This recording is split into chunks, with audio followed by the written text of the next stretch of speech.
Alright, hi guys. So for today's keeper chat, we are here with two great species that are native here in the southeast.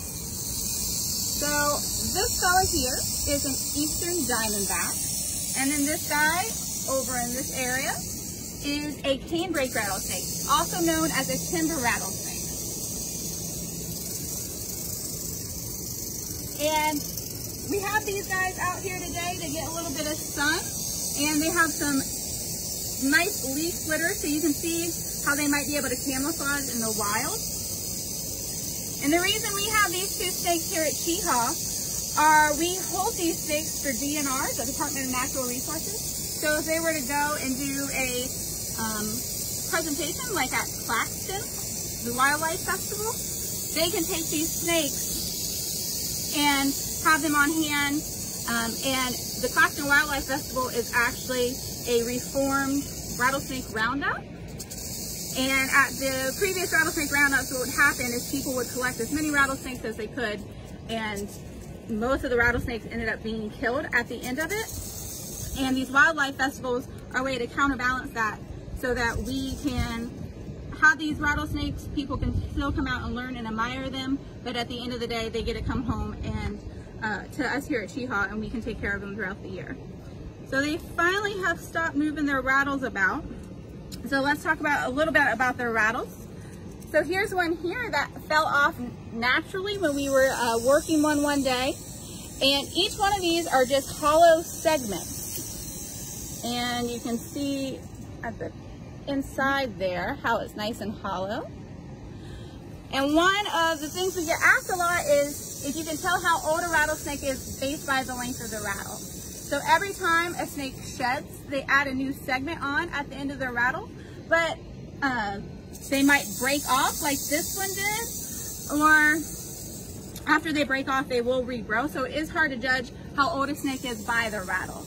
And in fact, this diamondback down here, he's actually 2 years old. So when we first got him here at Cheehaw, they were quite little. They were under a foot, and he's grown quite a bit since then. And anytime they have that rattle going, it's to warn the people that are around them or the animals that are around them that they don't want to be messed with. So that rattle's not only for their protection, but also for our protection as well.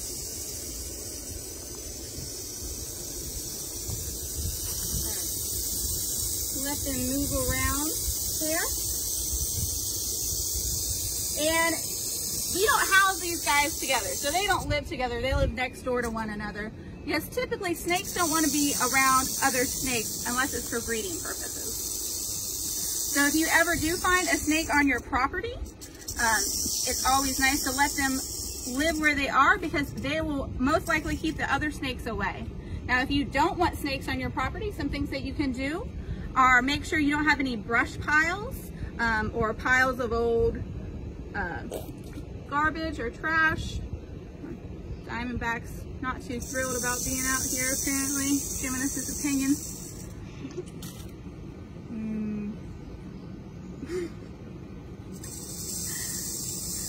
But just by being able to not have snake habitat on your property will deter the snakes from wanting to be there naturally.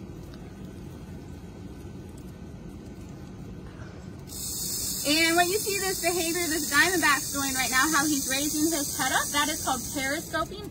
Snakes do that to get a nice look at the areas around them. And you might also be able to see the pits. So both of these guys are pit vipers, which means they have heat sensing pits along their lips.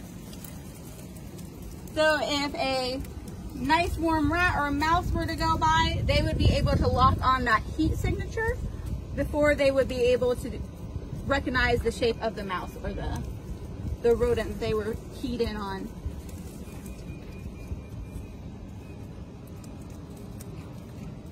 You're also going to notice I keep reaching in with this hook. That's just to make sure that no one comes out of the exercise barrel that we have them in here.